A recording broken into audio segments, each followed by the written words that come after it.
Unaangalia Baba Sam the King Tanzania TV channel. Kwa maoni na ushauri tumia namba zifuatazo 0752732515.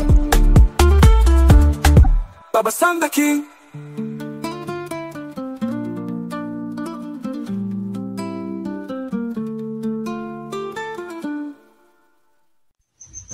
Uhali gani mpenzi msikilizaji wa simulizi za sauti? Karibu tena katika simulizi zetu za sauti ambazo umezoea kuzipata hapa. Na hii simulizi si nyingine, ni simulizi yako pendwa kabisa inayoitwa Sina Makosa sehemu ya 10.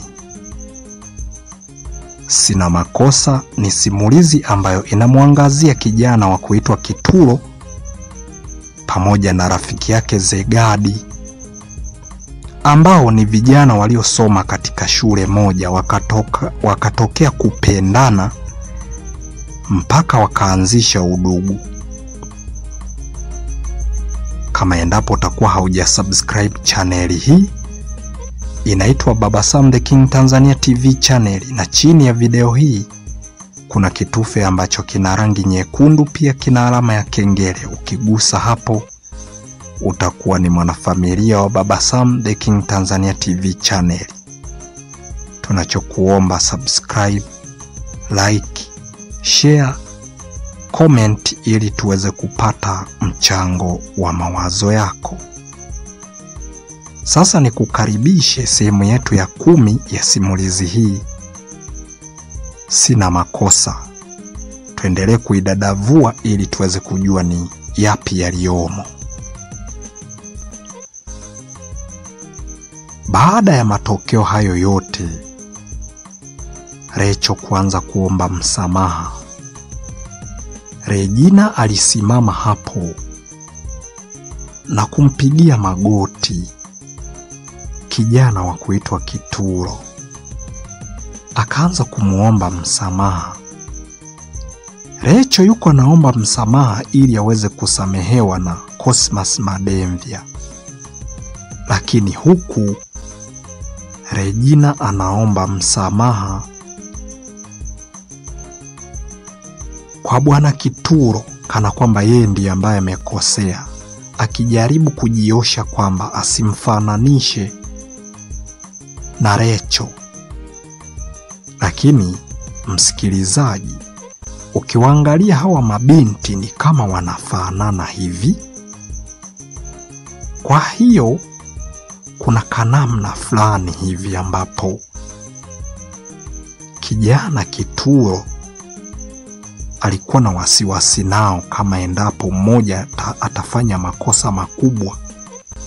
Anahisi wote watakuwa wanafanya makosa makubwa, kwa sababu ingawa kweli katika hali ya kawaida ni mabinti wa mababa tofauti, tena ambao hawajuani, na wao waliungana tu kama jinsi ambavyo Kituro na Zegadi walivyoungana wakawa marafiki. Sasa wamejikuta ni marafiki ambao wanapenda kuvaa sare, na ni mabinti ambao kidogo wana mfanano kwa aina yake kutokana na namna walivyo.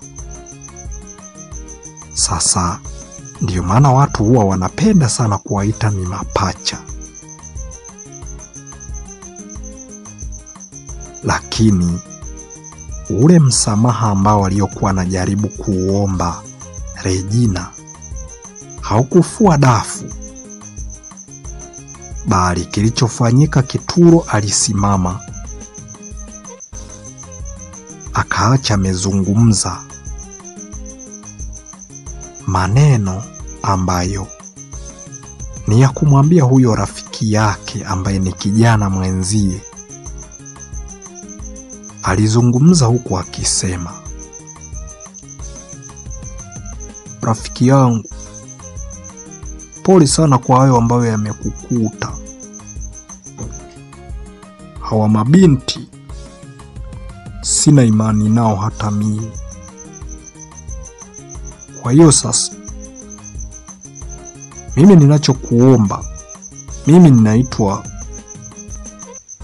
ninaitwa Kituro, almaarufu muuza karanga. Hakuna asiyenijua. Sasa kwa kweli, kwa hali tu ya kawaida, hapana, hata mimi sikushauri tena kuendelea kumfuatilia huyo binti. Inaonekana atakuja kukuua. Yaani yeye ukimpa neno na kupenda, maanake umemwambia nipige jiwe. Na kupenda umemwambia nipasue na chochote ulicho nacho.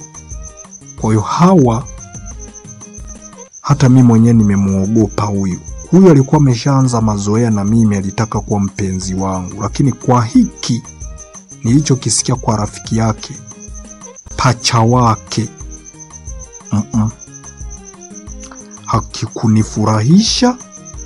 Na kutokana na kwamba wanatembea wote, nimeogopa mazima. Kumbe Zegadi yuko sahihi. Mimi ningejichanganya tu hapa. Kama watoto wa matajiri bwana, si wakoje. Ovyo kabisa. Rafiki yangu, achana nao kabisa. Tena kiwezekana jiweke pembeni, hata kama moyo katakusumbua. Tafuta mwingine hata ambaye humpendi, ambaye unahisi anakupenda. Nenda naye, kaa naye, utaishi naye. Hata kama wewe ulikuwa humpendi, lakini upendo utajileta tu wenyewe baada ya kuendelea kulazimisha. Mimi niwatakie wakati mwema, mimi naondoka zangu. Rafiki yangu, tutaonana tena sehemu yoyote ile. Alafu kama vile mimi sio mgeni kukuona, kuna sehemu ambako wanacheza sana bao. Kama nishawahi kukuona, ushawahi kunichangia hata karanga. Sema sikukumbuki vizuri, lakini sura sio ngeni kwangu. Kwa hiyo tutakutana, na siku nitakapokuona tena nikiwa naendelea na biashara yangu nitakushtua. Baada ya kuzungumza maneno hayo, Kituro aliamua kuondoka kabisa. Regina alijaribu kusimama na kujaribu kumfuatilia huko sehemu anakoelekea, lakini na yeye aliamua kumchenga kupita katika nyuma ya nyumba za watu na kutokomea kabisa. Kutokana na kwamba Regina alikuwa nalia, aliamua kurudi, kwa sababu angeendelea kwenda kuna watu ambao wangemhoji. Kwa nini anamfuatilia mtu ambaye yuko mbele, anajaribu kumkwepa, halafu yeye analia huko anamfuatilia? Kutakuwa kuna shida gani? Kwa lazima tajaza watu. Sasa kilichofanyika, Regina aliamua kurudi. Akafika mpaka hapo ambapo walipokuwa wamesimama, akaendelea kumtazama kijana wa kuitwa Cosmas Mademvya. Baada ya kumtazama kwa muda, alianza kuzungumza huku akisema, rafiki yake na wewe ndo rafiki yake na huyo Kituro. Naomba wendo kaniombe msamaha. Mimi siwezi kufanya hayo kama anayoyafikiria. Mimi ni mtu mwingine kabisa. Siwezi nikafanya mambo kama hayo anayoyawaza. Kaniombe msamaha. Baada ya kuzungumza maneno kama hayo Regina, Cosmas Mademvya alizungumza huku akisema, alafu wewe pamoja na huyu Recho Yaani hivi kwa nini mnafanana? Na kwa nini mnapenda sana kuvaa vitu vyenye kufanana? Kumbe siku moja ningekutana na wewe ningekutongoza. Sasa kwa mfanano kama huu, umepata zako mchumba kati yenu eti amenikubali, ni kujikuta siku moja nimeenda na mke wa mtu nikijua ni wa kwangu. Sasa ni bora tu kuwaepuka ise. Recho, mimi siwezi kuendelea kukaa bila kukuambia ukweli. Mimi kimsingi ninakupenda. We nipige mawe, ukitaka uniue, lakini lazima tu nikwambie ukweli. Mimi ninakupenda. Ngoja niondoke zangu. Hivi na ulemavu ulionipa, sijui nitapona lini. Lakini wahenga walisema fimbo ya mpenzi au kiboko cha mpenzi au kofi la mpenzi haliumi. Kwa hiyo ndio maana ninajiamini kabisa kuendelea kukuambia haya. Wewe mahaba niue nigaragaze, nichinjirie baharini kanizike, lakini kukuambia ukweli mimi sitaacha. Lakini Regina, naomba hata siku moja usije ukanitega, kwa sababu nyinyi mnafanana. Hapa itakuja kuleta drama.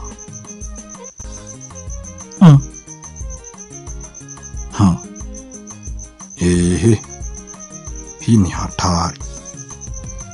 Ngoja niondoke, niwaache mkiwa mnaendelea kujadiliana. Mtaenda kuwatandika wavulana wangapi matofali? Wacha niondoke ili mkawapige vizuri. Asanteni. Baada ya kuzungumza maneno kama hayo, kijana Cosmas Mademvya aliondoka. Aliondoka kabisa eneo hilo. Regina pamoja na Recho walibaki wanatazamana tu. Regina akiwa hajui cha kufanya ili mapenzi yake yeye na Kituro yasije kuharibika. Lakini hata Recho mwenyewe akiwa na waza afanye nini ili asiweze kumharibia rafiki yake Regina kwenye mapenzi yake na aliyempata. Hayo yalikuwa ni mawazo ambayo kila mmoja alikuwa akiwaza, lakini huku akitizamana. Regina akimwangalia Recho kwa hasira kutokana na kwamba amemharibia, lakini pia Recho akimwangalia Regina kwa huzuni. Yaani Recho anamwangalia Regina kwa huzuni, yaani akiwa na maanisha kwamba anatakiwa muombe msamaha. Yaani anaangalia jicho la huzuni kwa sababu anaona amemharibia kabisa katika mambo yake.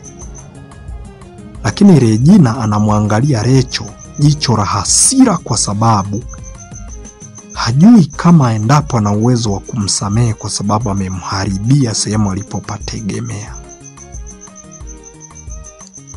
Wote wawili walitoka hapo moja kwa moja wakaondoka, kwa sababu walikuwa wamebaki peke yao. Na wakati wanaondoka, alianza kuondoka ni Regina, kwa sababu hakutaka kabisa kuendelea kumtizama Recho.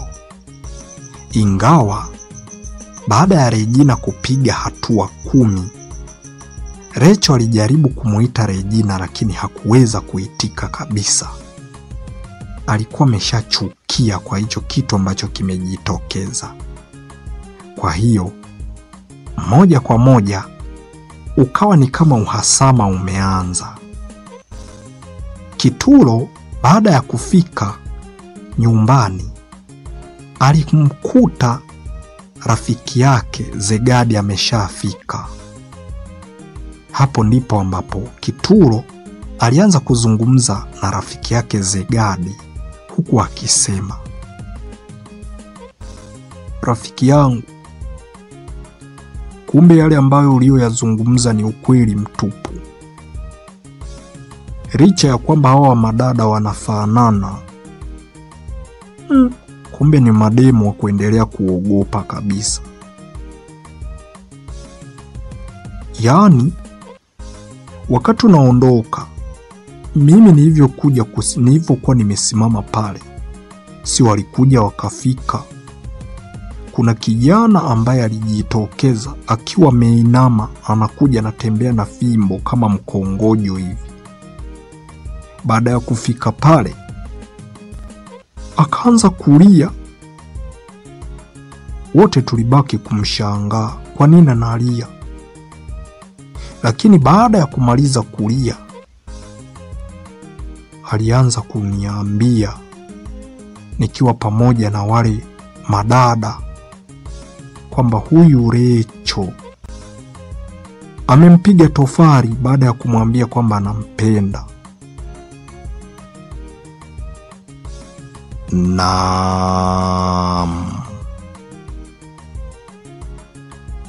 Mpenzi msikilizaji wa Simulizi za Sauti,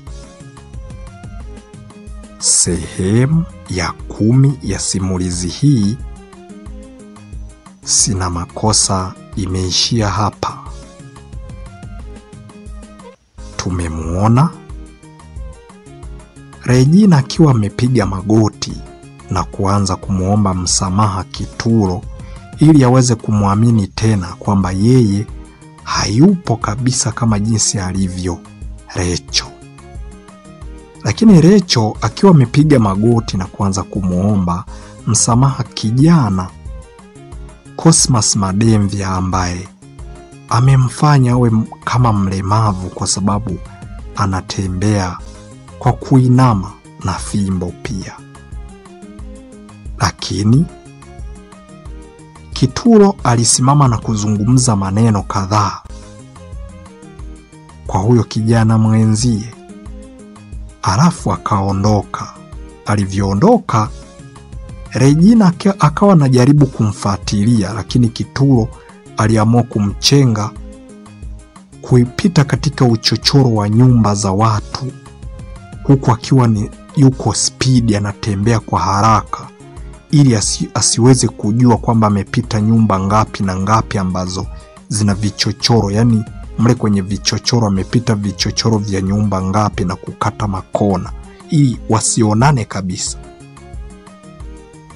Regina baada ya kuona kitendo hicho alirudi, maana hakuwa na namna ya kuendelea kumfuatilia Kituro.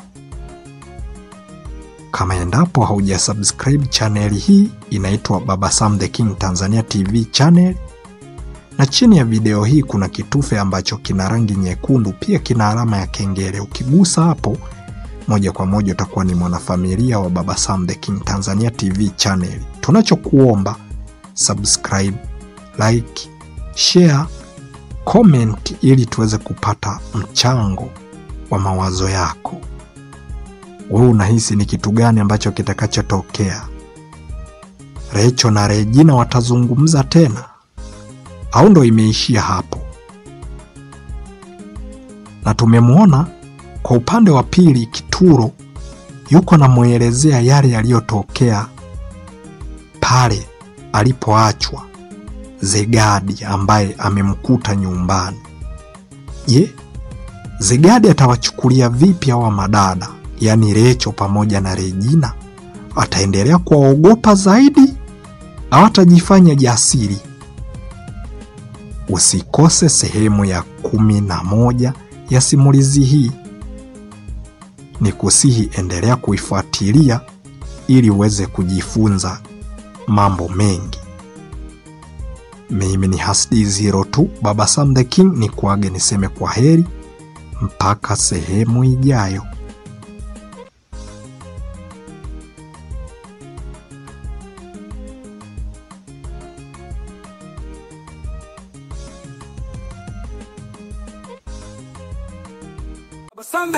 Unaangalia Baba Sam the King Tanzania TV channel. Kwa maoni na ushauri tumia namba zifuatazo: 0752732515.